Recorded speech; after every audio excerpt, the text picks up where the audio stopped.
Olá meninas, tudo jóia?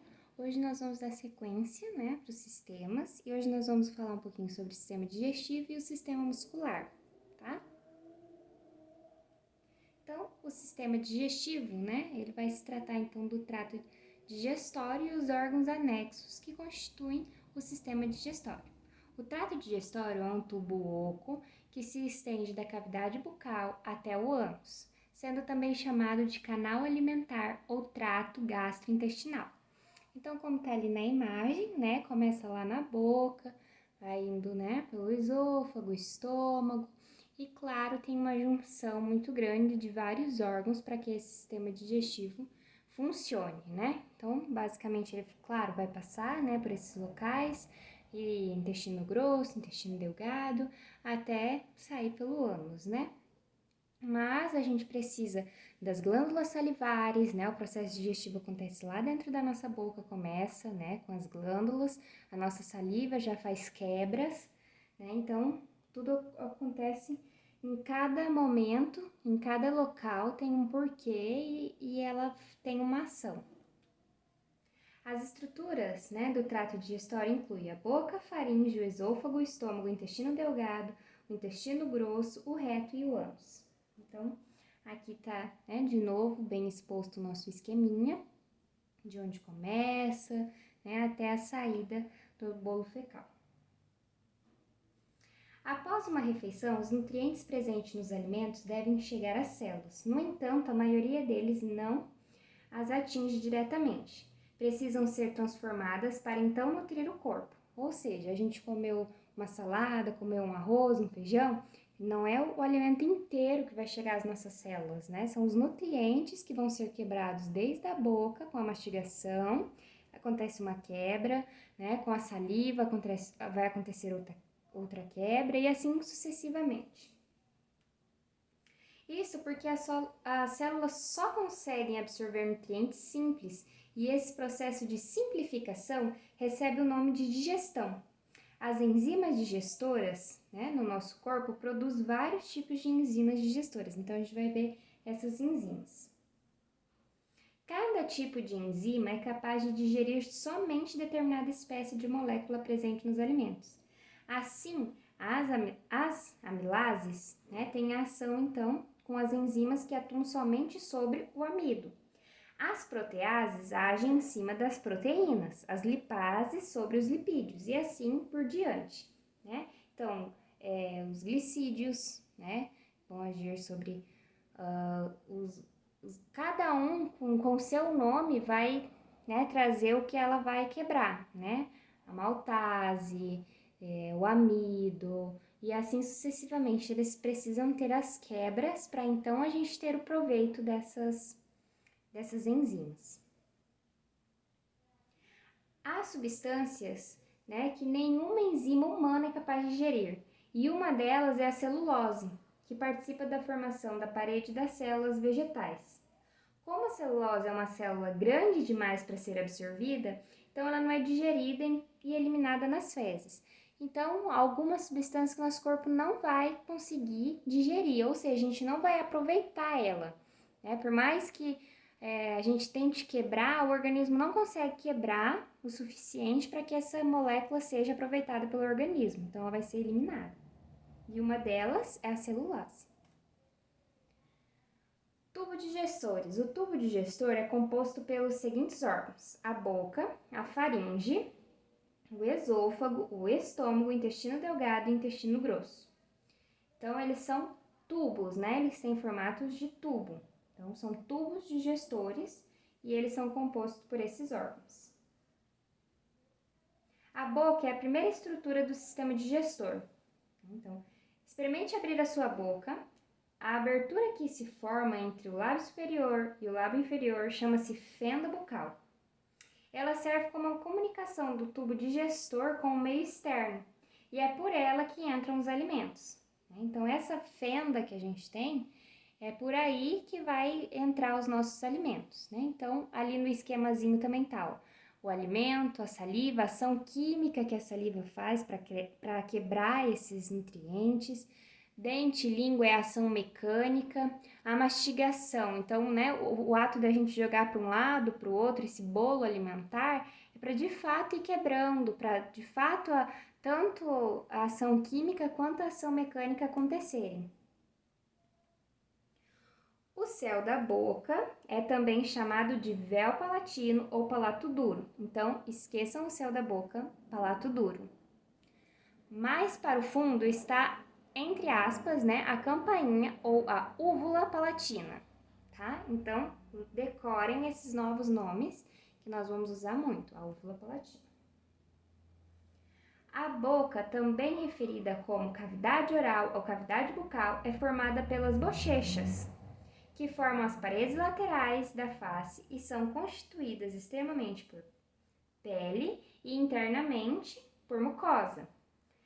Pelos palatos, né, duro, a parede superior, e o mole, que é a parede mais posterior, e a língua, que é importante para o transporte de alimento, né, no sentido de gosto, fala. Então a língua ela é muito importante, porque a gente vai sentir, né, por ela o azedo, o amargo, o doce, o salgado, a língua que vai ter esse domínio, né, e ela vai ajudar a conduzir o bolo alimentar dentro da nossa boca. A saliva contém uma enzima do tipo amilase, né, chamada de pitialina, que age sobre o amido e transforma em maltase, uma variedade de açúcar formada pela união de moléculas de glicose. Então, as funções da saliva estão nesse esqueminha, que é a lubrificação, a remineralização dos dentes, a nutrição dos ácidos bucais, a percepção gustativa dos alimentos, a excreção de toxinas, o balanço hídrico, né, sistêmico, digestão do amido, a ação antimicrobiana, a autolimpeza da boca. Então, esse esqueminha também é bem interessante a gente anotar num post-it e anexar a nossa apostila. Da boca para o estômago.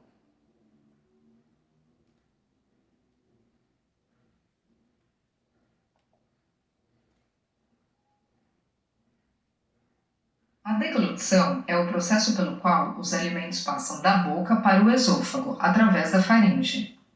Pode parecer simples para as pessoas saudáveis. No entanto, a deglutição é um processo muito complexo que requer uma coordenação extremamente precisa com a respiração, já que ambos os processos compartilham a mesma entrada, a faringe.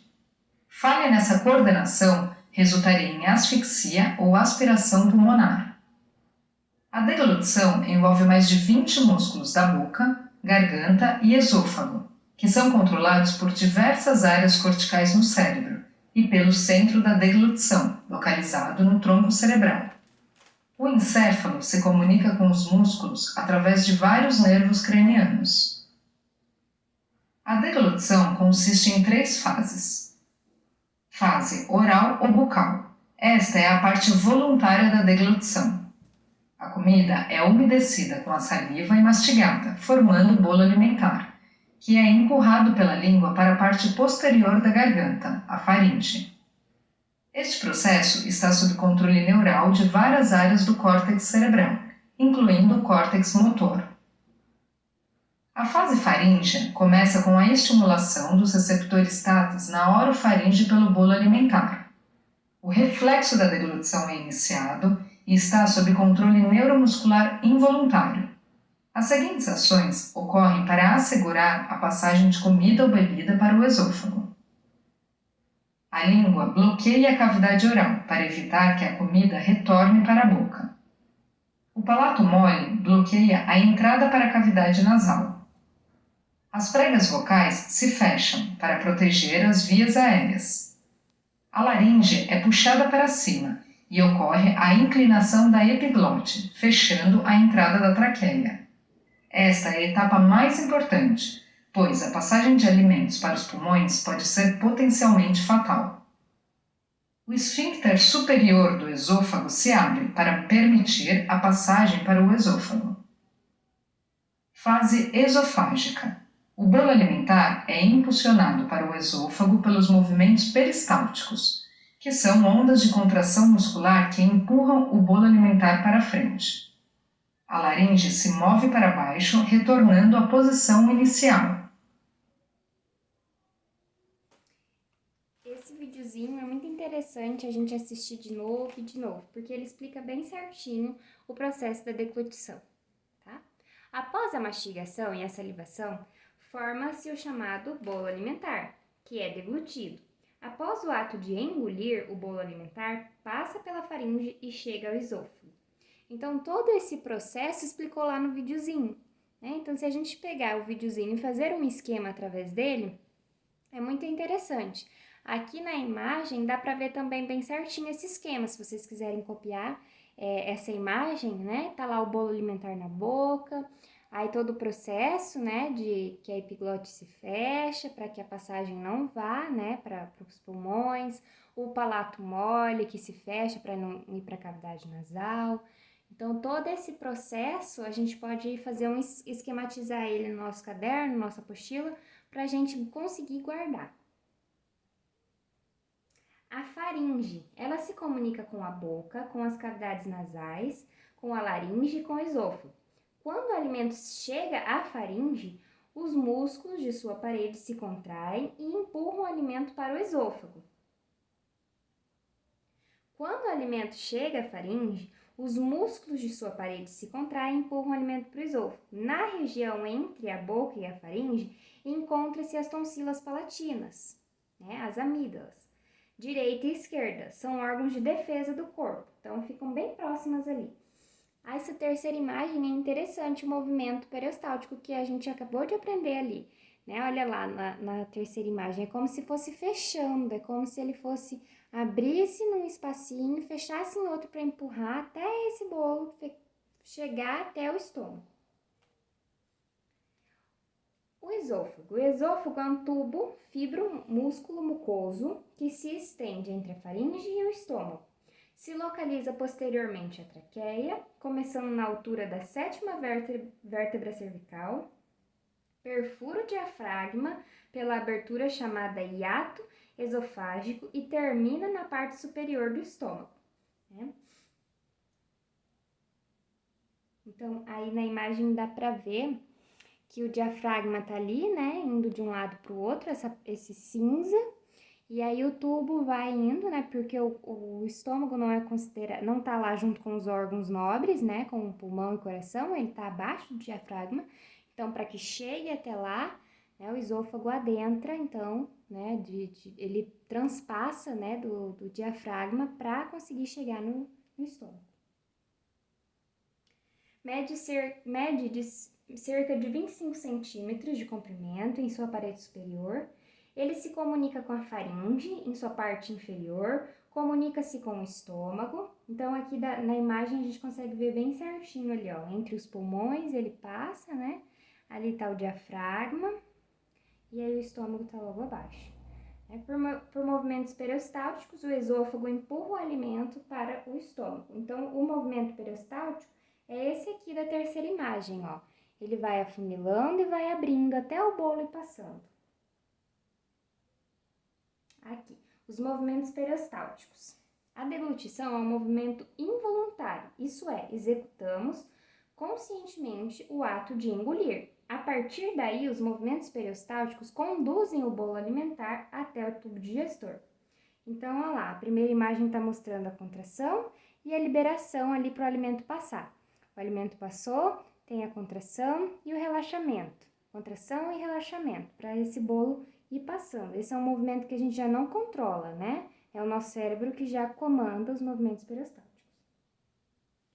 Esses movimentos são involuntários, isso é, independente da nossa vontade. São contrações dos músculos situados no esôfago, no estômago e nos intestinos, onde são mais intensos. Além de empurrar os alimentos ao longo do tubo digestor, promovem a sua mistura, né? Então, lá no intestino, esses movimentos peristálticos, eles são mais intensos, né? Por isso que às vezes as pessoas sentem cólica, um incômodo, esse bolo precisa passar ali. A digestão no estômago. No estômago, os movimentos peristálticos misturam o bolo alimentar ao suco gástrico, produzido pelas glândulas da mucosa. Esse suco contém ácido clorídrico, que mantém a acidez estomacal, dando condição favorável ao trabalho das enzimas do estômago. Então, para acontecer a quebra, né, o estômago tem esse ácido para que ele consiga quebrar carne, para que ele consiga quebrar moléculas maiores, né? Então, ele tem esse ácido para ajudar. No intestino delgado, ocorre a maior parte da digestão dos nutrientes, bem como a sua absorção, ou seja, a assimilação das substâncias nutritivas. Então, lá no intestino delgado, que vai acontecer, né, a maior parte da absorção. O estômago vai ajudar a quebrar, o estômago vai absorver, só que no intestino delgado acontece maior absorção e assimilação das substâncias nutritivas. O que é essa assimilação dessas substâncias nutritivas? É entender o que eu preciso para o corpo. Então, o intestino delgado vai falar, tem demais, pode eliminar, tem, não tem, isso aqui precisa. É ele que vai coordenar, né, essa absorção, essa assimilação das substâncias nutritivas. No duodeno, são lançadas a secreção do suco pancreático e do suco endotérico ou intestinal, atuando sobre o quimo. Então, ali tá, né? Esse esqueminha tá mostrando bem certinho o duodeno ali, né? Que é a saída do estômago, né? Ele já saiu ali do estômago e ele vai já encaixar ali no intestino. Então, esse é o duodeno, tá? Ali também acontece uma quebra, né? Então, são lançadas outras secreções, tanto suco pancreático ou intestinal também, e aí vai gerar outra quebra até chegar no intestino. Secreções durante a digestão. Química. A bile é um fluido produzido pelo fígado que se armazena na vesícula biliar. Ela atua na digestão de gorduras e na absorção de substâncias nutritivas da dieta ao passarem pelo intestino. Então, a bile, né, é um fluido que ela vai ajudar também na digestão e absorção, né? Então, ela vai cuidar já da digestão das gorduras e cuidar da absorção de substâncias nutritivas. Ela é lançada no duodeno, né, através de um canal e não contém enzimas digestivas, mas os sais biliares separam as gorduras em partículas microscópicas, funcionando de modo semelhante a um detergente. Isso facilita a ação das enzimas pancreáticas sobre os lipídios. Então, o que são os lipídios? As gorduras. E aí a bile vai agir nisso, separando microscopicamente, né, de como se fosse um detergente. A gente vai, né, a bile vai lá, pinga um pouquinho de detergente, pinga um pouquinho da bile e ela vai separar essa gordura. O suco pancreático.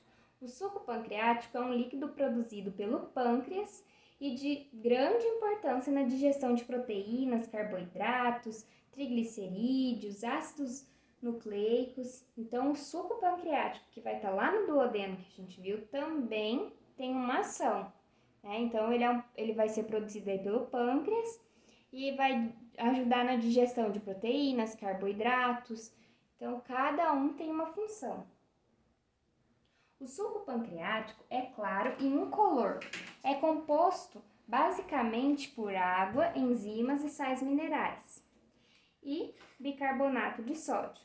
Possui pH alcalino, que é entre 7,1 a 8,2. Ali, ó, como ele fica bem pertinho ali do duodeno, né? O pâncreas, o fígado, tudo isso fica bem juntinho, bem ligado ali para acontecer todo esse processo digestivo químico. O suco entérico. O suco entérico ou intestinal é produzido pelas células da parede do intestino delgado.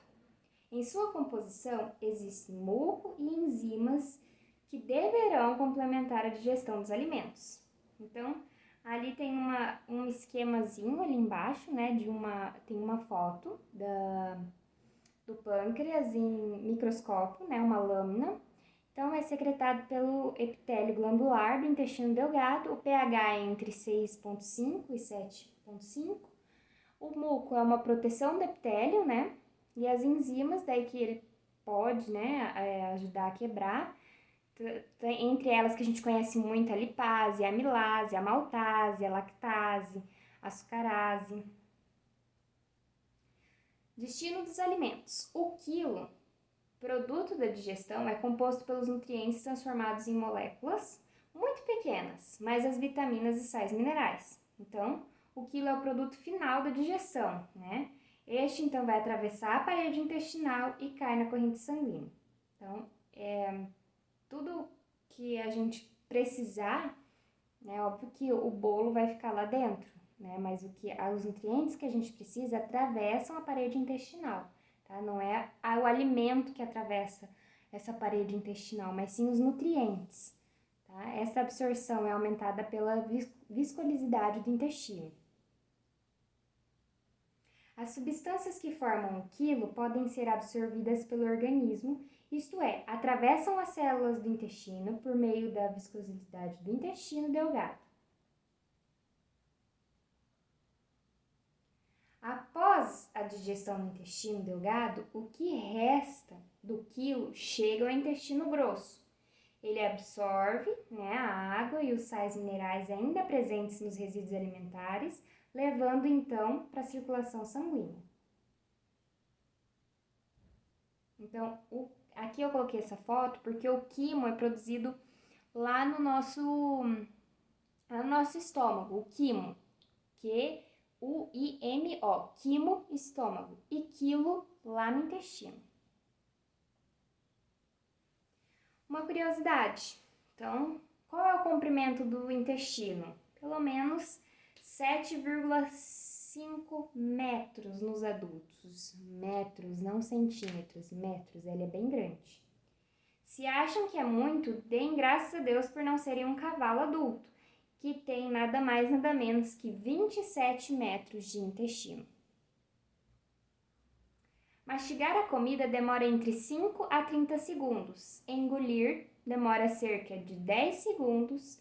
A comida pode andar, né, às voltas no estômago durante 3 a 4 horas. A comida demora 3 horas para atravessar o intestino.